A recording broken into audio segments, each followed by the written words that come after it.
É com grande gratidão que estamos aqui novamente, depois de uns 40 dias que eu não ministrei mais nenhuma exposição nesta casa.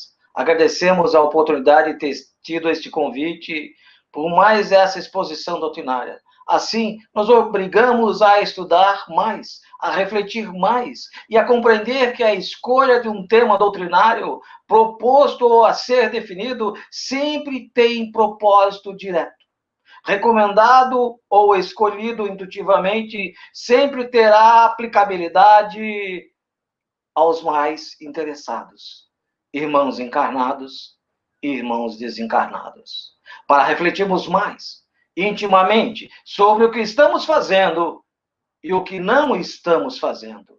E o mais encantador é que a escolha de um tema doutrinário nunca é fácil. Mas como poderia ser fácil? Fazer uma escolha, ouvir, sentir uma intuição. Na verdade, não importa muito como queiramos denominá-lo, porque o tema a ser escolhido é sempre aquele que nós precisamos mais. Necessitamos conhecer e melhorar em nós.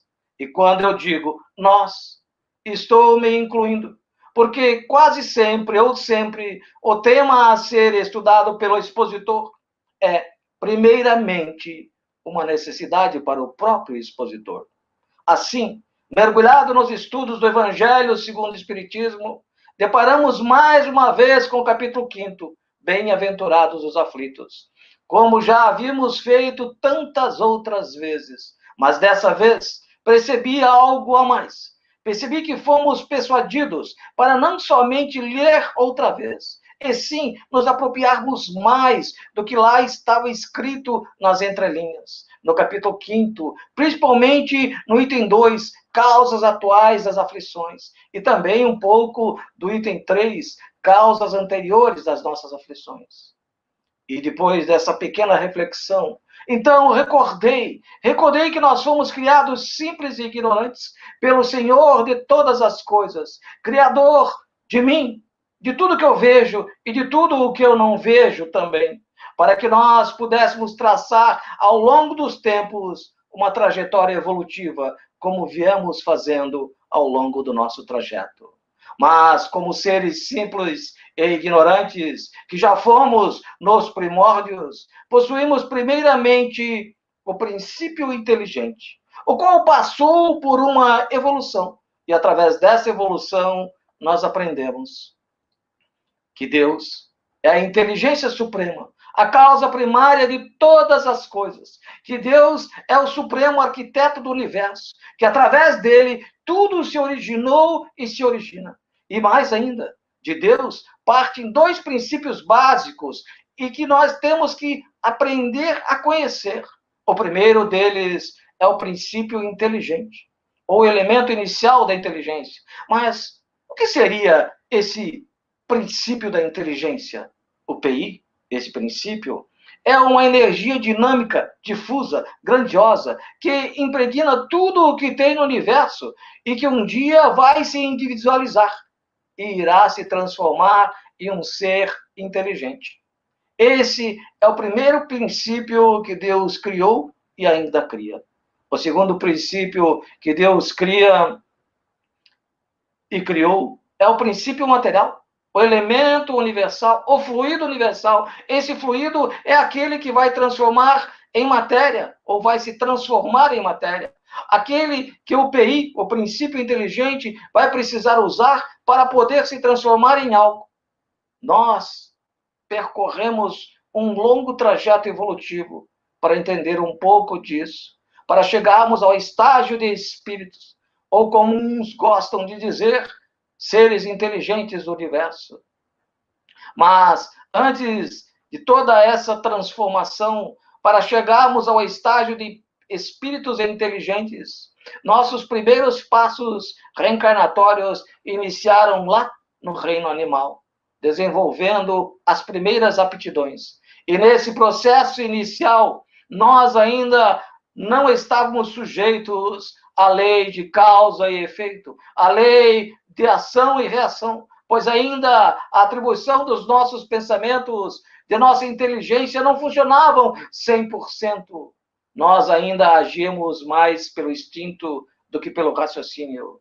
Então, lá no início de tudo, como nos mostram os irmãos celestiais, através do livro Evolução em Dois Mundos, pelo André Luiz, e psicografado por Chico Xavier, depois de uma trajetória evolutiva pelos reinos mineral, vegetal e animal, chegamos ao reino hominal, onde evoluímos do princípio inteligente para a inteligência. Foi nesse período evolutivo que começamos a desenvolver a inteligência em nós. Mas não precisamos nos empoderarmos por essa informação, não. Não precisamos, pois só a possuímos por permissão divina.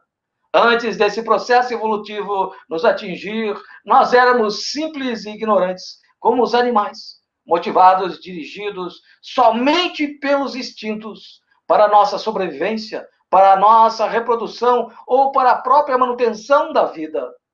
Nesse período ainda a lei de causa e efeito não nos gerenciava.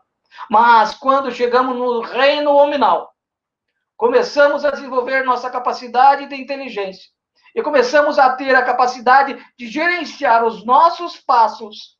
A partir de então, a lei de causa e efeito começa a fazer parte de nós. E a partir do momento que eu começo a ter o raciocínio, usar o meu livre-arbítrio para gerenciamento da minha vida, do meu pensar, do meu agir, dos meus atos e ações, essa lei passa a ser o fiel da balança junto a mim.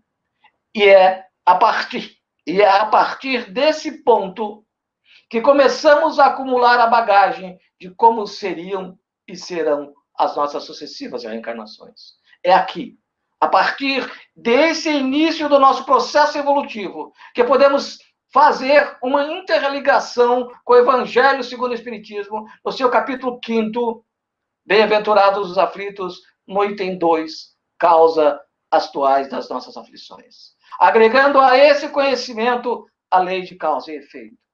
É assim, meus amigos, que são feitos nossos planejamentos reencarnatórios. Então, para eu estar aqui diante dessa oportunidade reencarnatória, com o intuito de evoluir cada vez mais, é porque a encarnação ainda é o melhor instrumento para a nossa evolução. A lei de causa e efeito é o que garante esse processo. Pois nós somos mensurados por essa lei. É através dela que tudo é feito e planejado o nosso processo reencarnatório. Por esse motivo, estamos todos nós encarnados onde precisamos estar, com a família que necessitamos, na condição financeira que temos que ter, na condição física que carecemos passar. Então, enfim, estamos onde precisamos estar, com quem necessitamos estar e com quem é fundamental para a nossa evolução.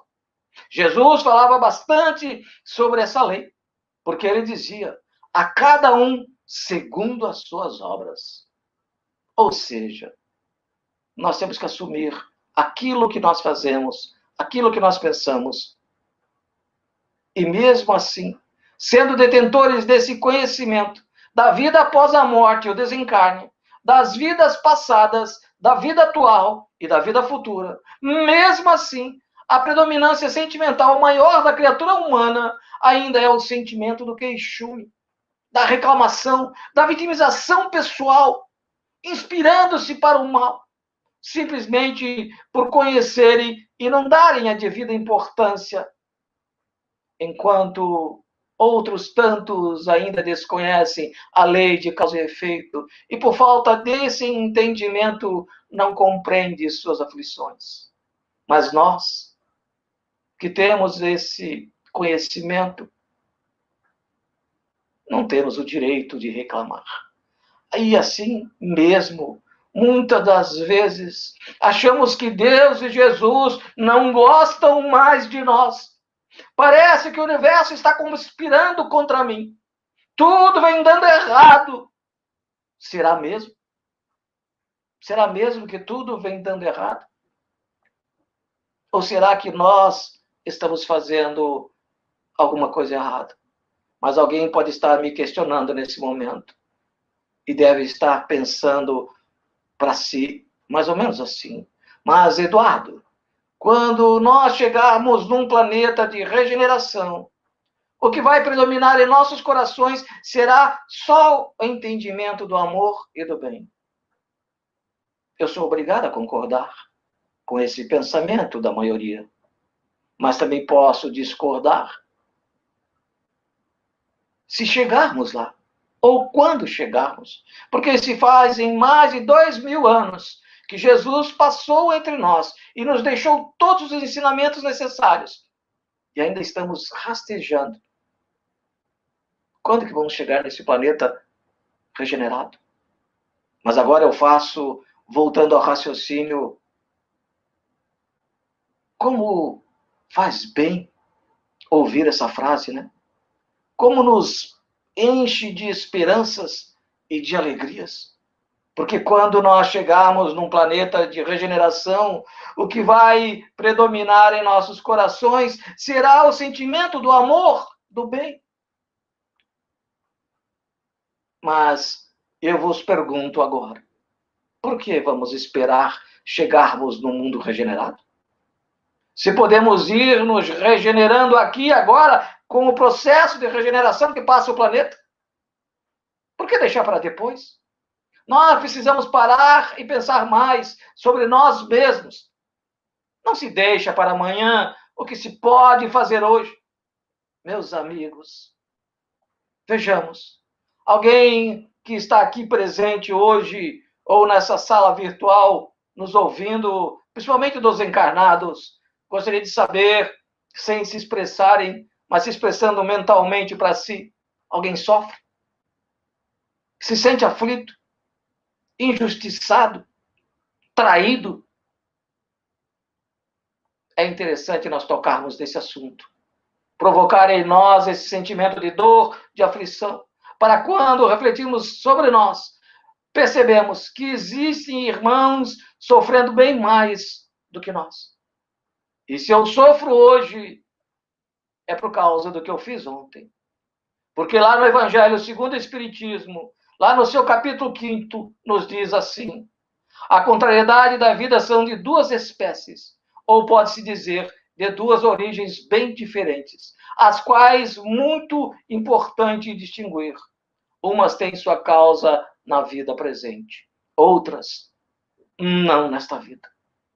Continua o Evangelho ainda nos dizendo: a dor é inevitável, porque ela faz parte da evolução. Sofrer é opção. Sofrer é uma escolha. E não tem como nós não concordarmos com isso, porque nós fizemos as nossas escolhas. Então, dentro desse processo, vivenciando as nossas necessidades reencarnatórias, nossos queridos irmãos celestiais vêm nos dizer ainda: o passado se faz no presente, e o presente vai se fazer no futuro. E continuam os Espíritos nos dizendo no Evangelho segundo o Espiritismo: sem a certeza do futuro, esses ensinamentos morais seriam um contrassenso, ou bem mais do que isso, seria uma negação. E eu vou dar o exemplo da minha vida. Eu nasci como pessoa com deficiência. E o que eu fiz nessa vida para fazer isso? Nada. Com grande probabilidade e certeza de ter sido em outras vidas. Então, quando nós vamos estudar o capítulo 5 do Evangelho segundo o Espiritismo e vamos revivendo, compreendendo as causas atuais de nossas aflições, nos deixa bem claro que tudo o que acontece conosco tem princípio, meio e fim em nós. Pois nós somos os arquitetos e construtores de nós mesmos. E as nossas vivências, as nossas experienciações são frutos do nosso uso, do nosso livre-arbítrio, as nossas escolhas. Portanto, se nós hoje vivenciamos alguns resultados de fragilidades, onde a dor muitas vezes bate à nossa porta, nós não podemos culpar ninguém por isso. Nós não podemos sair por aí à procura de culpados. por aquilo que fizemos nessa ou em outra vida anterior. Porque está bem claro, segundo nós aprendemos com essa doutrina maravilhosa, esclarecedora e confortadora, a qual nos esclarece que nós somos responsáveis pelas nossas ações, pela nossa felicidade, como nos mostra o Evangelho segundo o Espiritismo, lá no item Causas Atuais das Nossas Aflições, onde diz: a quem culpar, então, por todas essas aflições, senão a ti mesmo? Deste modo, o homem é, na maioria dos casos, o autor dos seus próprios infortúnios. Mas, ao invés de reconhecer, acha mais conveniente e menos humilhante para a nossa vaidade acusar a sorte, a providência, o azar, a nossa má estrela, quando, na verdade, a nossa má estrela é a nossa negligência, onde os males dessa natureza formam seguramente a grande maioria das contrariedades da vida. E o homem só as evitará quando trabalhar para o seu aperfeiçoamento moral e intelectual. Meus irmãos, dentro desse processo, infelizmente ainda, como fala no Evangelho, enquanto o egoísmo, essa chaga na humanidade, da humanidade, persistir no coração dos homens, haverá trevas e ranger de dente. Assim, com todo esse cabedal de conhecimentos que adquirimos ao longo de nossas existências, não podemos retardar mais nossa evolução. Nós precisamos parar, necessitamos credibilizar conscientemente, verdade. E é isso mesmo. Temos que credibilizar conscientemente a nós próprios tudo o que nos acontece. Nesse capítulo 5º, lá no item da causa atual das nossas aflições, ainda está muito bem claro que, infelizmente, pelas nossas atitudes de invigilância e pela manifestação ainda do nosso orgulho, é que nós construímos as situações ideais para ainda vivenciarmos situações de dores, situações de tribulações. E só transformamos a dor em sofrimento quando nós optarmos por isso. Por quê? Porque se nós temos todo esse conhecimento, que tudo o que nós passamos existe uma necessidade, vamos sofrer por quê? Emmanuel tem uma frase interessante, é muito meditativa. Ele arquitetou essa frase através de suas experiências, principalmente quando ele foi Publius Lentulus Cornelius, senador do Império Romano. A frase é a seguinte: segundos de invigilância, séculos de resgate. Mas quando Emmanuel se inspirou e arquitetou essa frase, foi lá na encarnação que ele viveu como senador do Império. Nessa encarnação, ele tinha uma filha caçula, a qual ele amava com toda a força de sua alma. E a pequenina desenvolveu lepra, hoje conhecida como hanseníase. E um outro senador, amigo de Publius, o aconselhou, inspirando a levar a sua filha adoecida para Jerusalém, lá para a Palestina, lhe convencendo que os ares dessas cidades eram ótimos, eram propícios para sua filha, e que já haviam se efetuado algumas curas por lá. Depois de Publius Lentulus ter refletido bastante, resolveu partir com a família amada em direção a novos ares. Com as novas expectativas, fora para Jerusalém, que naquela época era dominada por Roma. Roma, naquele período, dominava praticamente quase todo o mundo. A águia, seu símbolo romano, estava espalhado por quase todos os lugares da face da terra. E lá chegando em contato com Pôncio Pilatos, ele vem saber então que os melhores ares seriam em Cafarnaum. Cafarnaum é uma pequena cidade às margens do lago Genezaré, perto da cidade onde vivia Jesus com a sua mãe. Então, ali, Publius Lento, Emmanuel, comprou uma bela casa e levou sua filha amada para Cafarnaum. E convivendo por ali, em meio às pessoas daquele lugar, ouviu falar do Nazareno chamado Jesus. Mas naquele tempo, para os romanos, em meio ao povo judeu, havia muitos feiticeiros, muita crendice e superstições. E para ele, Publius Lento Jesus não passava simplesmente de mais um feiticeiro judeu. Só que os empregados auxiliares do lar, que foram contratados em meio ao povo judeu, assim, a maioria deles já compartilhavam e seguiam as ideias do Nazareno, já eram seguidores do Cristo. Nesse interim, e por sua esposa Lívia ter escutado por várias vezes os empregados falarem sobre Jesus, eu preciso fazer um destaque neste momento. Lívia, a esposa de Pablo Lento, tinha uma de suas servas mais próximas. Podemos dizer que havia até um sentimento de amizade entre elas. E a serva, já sendo seguidora de Jesus e de seus ensinamentos, quando lhe tinha oportunidade, falava muito sobre Jesus para Lívia. E a pequena, a filha adoentada, acabava ouvindo coisas boas sobre o tal Nazareno. E com o passar do tempo, os pais foram comprovando que os ares de Carfanaum faziam muito bem para sua filha, a qual foi gradativamente ficando cada vez melhor. Num dia desses normal, Pablo Lento, despachando na sua sala, chegou às pressas uma serviçal chamando urgente.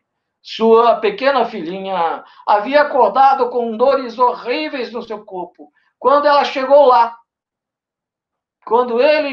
lá, vê as pústulas com pequenas inflamações que apresentavam no corpo da pequena sangrando.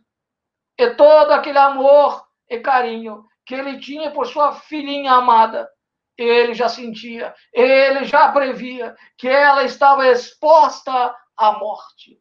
Nesse momento de insegurança, de incapaz, de incerteza, Pablo, diante daquela sua arrogância, deixou falar mais alto o sentimento do amor, ajoelhando-se ao lado do leito da filha, e perguntou à filha: Filha, diz para mim o que tu quiseres, que eu te trarei. Os olhos da pequenina embaçados de lágrimas, reflexo das dores, estampado mais ainda no seu semblante. As franzinas repuxavam-se diante da dor que a consumia. E ela fala, com a voz fraca e trêmula: Pai, traga para mim Jesus de Nazaré. Ele leva um choque, porque para ele, Jesus de Nazaré era mais um feiticeiro nazareno entre tantos outros. E ele sai da casa pensando, questionando a si próprio, onde ele iria encontrar esse tal de Jesus de Nazaré. E ele, em meio aos seus pensares, é conduzido pela intuição através dos amigos espirituais, sem perceber. Ele foi encaminhado em direção a um pequeno monte e, de repente, depara com uma pedra que ele tinha o formato natural, a ideia de um banco rodeado de relvas, aonde, envolto aos seus pensares, em torno do pedido da filha amada, ele sentou-se ali, meditativo,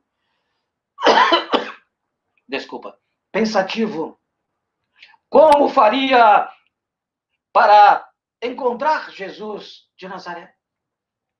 Nesse interim, houve passos se aproximando. Ele levanta a cabeça, erguendo o rosto para ver quem se aproximava.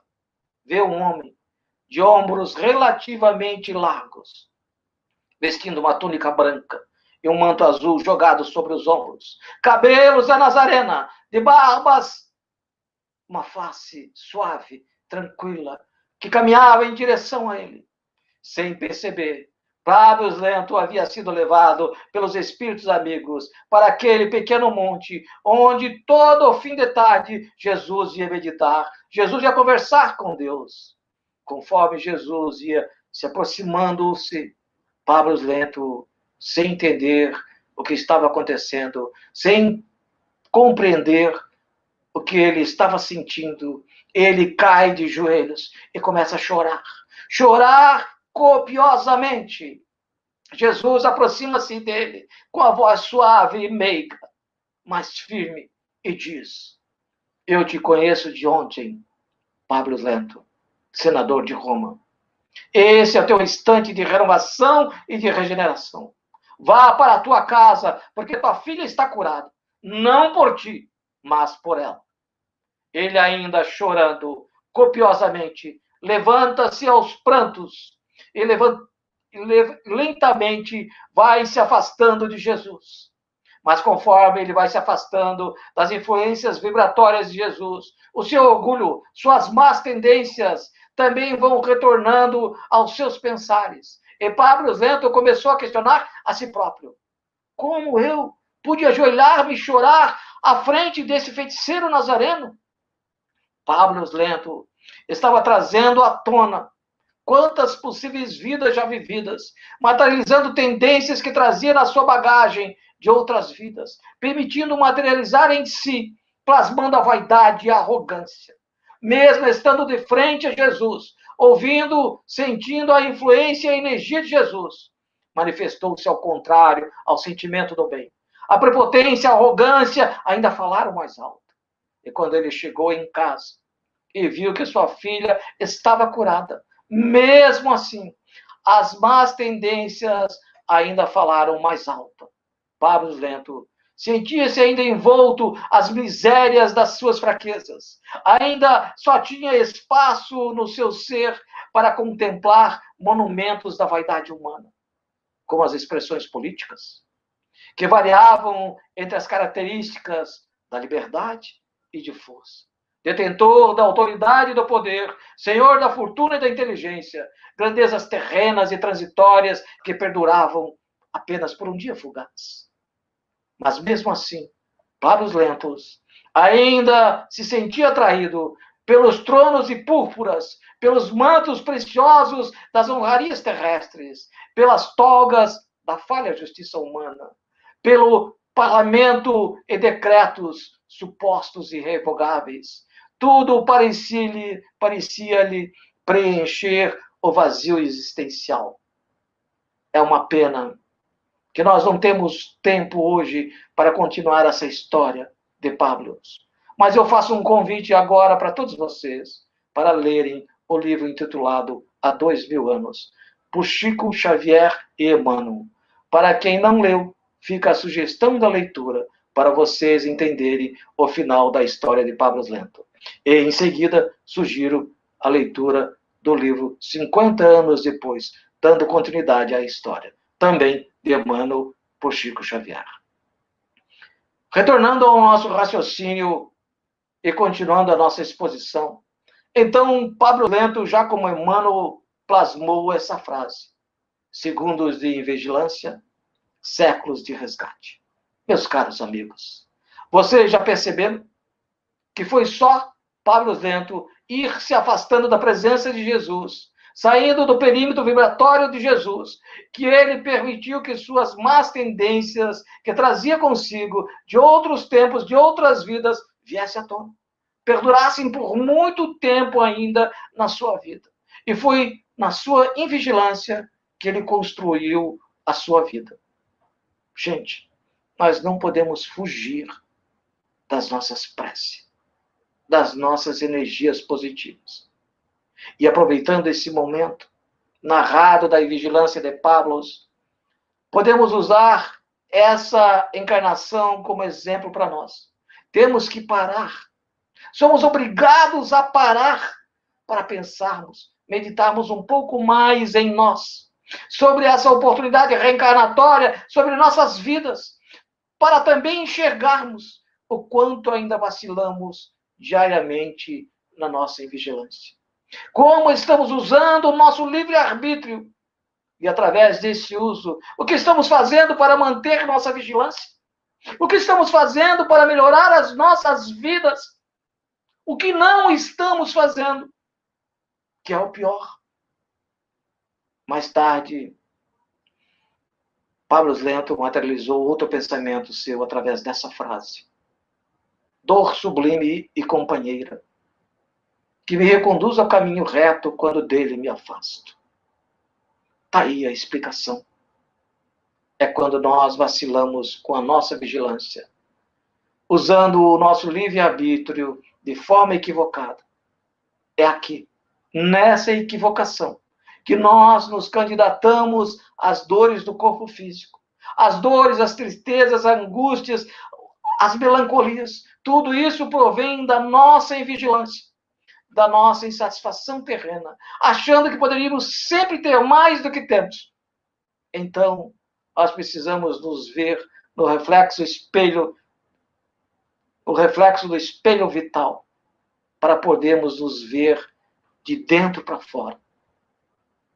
Em tempos atuais, temos visto e ouvido notícias extremamente difíceis de serem digeridas.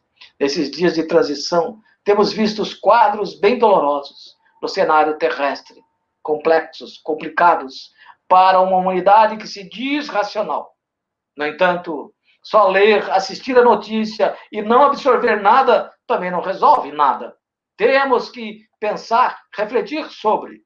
Um desses casos que me volta à memória nesse instante é um caso que não me falta também a minha memória, foi Divaldo Pereira Franco que contou de um jovem pedalando sua bicicleta na Avenida Paulista e no mesmo momento aparece um carro em alta velocidade, o qual o motorista perde o controle atropelando o ciclista, no qual arranca um dos braços, que fica preso na lataria do carro.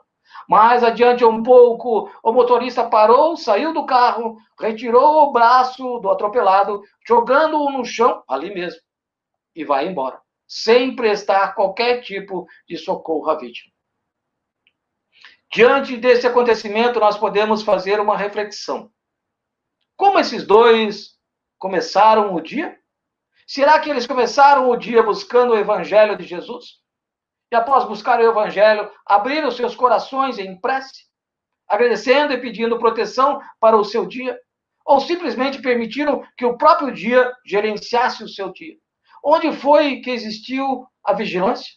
E onde foi que existiu a invigilância que os levaram àquele momento? Aquele jovem da bicicleta atropelado bruscamente, passando-se alguns dias do acontecido, o jovem relatou: onde ele estava pedalando, estava na contramão, fora da faixa para bicicletas, e que a sua bicicleta não possuía nenhum sinalizador, afirmando assim que ele também estava errado. Então, podemos verificar que a invigilância dele levou a ele a vivenciar aquilo que lhe era necessário, pois Jesus já havia dito que ninguém vivencia o que não lhe é necessário. Então podemos dizer que ele vivenciou nesse instante uma expiação, mas aonde ele construiu ou desenvolveu essa necessidade expiatória? Nessa encarnação? Ou pode ter trazido de vidas passadas a aflição de hoje. Então, como a espiritualidade nos fala, nosso passado veio para o nosso presente, e o nosso presente irá para o nosso futuro. Ele poderia ter mudado esse momento de sua vivência? Sim, ele poderia. E narra Humberto de Campos uma história para elucidar esse fato. Havia um senhor trabalhador em uma marcenaria, o qual trabalhava com uma serra, e um descuido qualquer, ele perde um dos dedos da mão. Levado para o hospital, recebe atendimento necessário. Depois de dias, retorna à marcenaria e colegas de trabalho o rodeiam, dando-lhes as boas-vindas e, ao mesmo tempo, indagando, dizendo-lhe: fulano, você é um profissional de mão cheia. Como vacilasse desse jeito? Você é tão bom com todo mundo, és uma pessoa maravilhosa. Por que tivesse que perder o dedo? E esses questionamentos dos seus amigos de trabalho ficaram como que alimentando os seus neurônios, fazendo-o meditar mediante essas imposições. E naquela semana ele ia à casa espírita, porque também era frequentador da casa espírita. E ele foi à casa espírita num dia igual a esse nosso, de exposição doutrinária aberta ao público. E ao final da palestra, um dos mentores da casa se manifestou, dando uma mensagem geral a todos os presentes. E em seguida, dirigiu-se especialmente a ele, dizendo assim: ao irmão que está aqui e com pensamentos negativos, achando que foi injusto perder um dos dedos da mão, saiba que Deus Pai permitiu que você perdesse somente um dedo, devido às mudanças positivas que tivesses nesta vida, a teu favor, pelo tanto que melhorastes teu amor para com os outros, os teus pensamentos, as tuas ações e atitudes, porque eras para perder o braço, pois em vida anterior, quando eras feitor de escravos, quando eles não te obedeciam como querias, passava o braço deles na moenda do engenho. No entanto, a justiça divina veio, viu que melhorasse tanto que bastarias perder simplesmente um dedo. Então, meus irmãos, quando voltamos aos nossos pensamentos, aquele jovem que fora atropelado na Avenida Paulista, poderia ele não ter perdido o seu braço se tivesse investido na sua vigilância? Sim. E o outro jovem motorista do carro vinha da balada e estava alcoolizado, dirigindo em zigue-zague. Podemos dizer que estava numa total invigilância. Que tipo de companhia que ele trazia com ele? Ele vinha da balada, tinha ingerido álcool em abundância. Então ele estava no estágio extremo de invigilância. É aqui nós vamos recordar uma frase de André Luiz: para corrigir o mal existe o mal. Não se torne você um instrumento do mal. Na verdade, o moço do carro se tornou um instrumento do mal. Naquele momento, ele, o motorista, na sua invigilância, permitiu ser um instrumento do mal, que no atropelamento levou o outro a resgatar a si próprio. O que perdeu o braço estava resgatando a si próprio, estava vencendo a sua expiação, estava vencendo a sua prova. E a sua prova é viver a vida dali para frente sem aquele braço. Mas aquele motorista que serviu de instrumento para o seu resgate, para a sua invigilância, ele acaba de se candidatar ao exercício da lei de causa e efeito na vida dele. Que, com certeza, nessa encarnação ainda, ou na próxima, irá levá-lo às suas expiações e provações necessárias para os seus reparos. Então, nós vivenciamos aquilo que nós queremos. Nós verificamos que, infelizmente, nós ainda não somos seres suficientemente vigilantes de nossos pensamentos, atos e atitudes. Afinal, Jesus, quando esteve em nosso meio, no plano terrestre, nos deixou várias recomendações e exemplos a serem seguidos. Nos recomendou até com uma certa insistência: vigiai e orai, para que não entreis em tentação. Mas, Eduardo, quais seriam essas tentações, então? Meus caros irmãos da seara espírita, vigiai e descobrirei. Descobrirei que elas estão dentro de nós. Sim, estão dentro de cada um de nós, sem exceção. Podemos dizer que todos nós, nossos pensamentos estão diante dessa vigilância. Nós, nas nossas vontades, no nosso olhar invigilante, ali estão essas tentações. Porque se nós não tivermos a tentação, o que está lá fora não irá nos tentar. Jesus nos diz: orai para resistir às tentações. E aí eu vos pergunto, ou melhor, pergunto a nós: a prece faz parte do nosso dia a dia? A prece é nossa companheira? O Evangelho é nosso companheiro? Porque é através do Evangelho que nós vamos desenvolver em nós os antídotos necessários para as nossas aflições. É através do Evangelho, de sua prática diária em nossas vidas, é que nós vamos nos tornando mais vigilantes. É por tanto mais atentos que nós cuidamos dos nossos pensamentos. com as nossas atitudes, ações, enfim, com o nosso comportamento. É através do uso do evangelho diretamente no meio familiar, porque é aqui nesse meio que estamos mais ligados com quem temos necessidades de estar. É bem aqui, dentro do lar, que estão as nossas principais expiações e provações. É aqui, no meio familiar, que precisamos vivenciar o evangelho em sua plenitude. Portanto, é no exercício do evangelho que nós vamos conseguindo e nos tornando mais vigilantes. Mas mesmo dentro desse processo de vigilância, não podemos esquecer o nosso passado, que já passamos por outras vidas e que o pretérito está interligado com as nossas aflições. E mais, não podemos jamais esquecer da magnitude de Deus, que Deus é tão pleno, amoroso e bondoso e misericordioso de permitir que tenhamos outra vida e não nos recordamos da passada para não nos lembrarmos do indesejado, para termos força suficiente de querer superar nossos fracassos, nossos resgates, nossos reparos.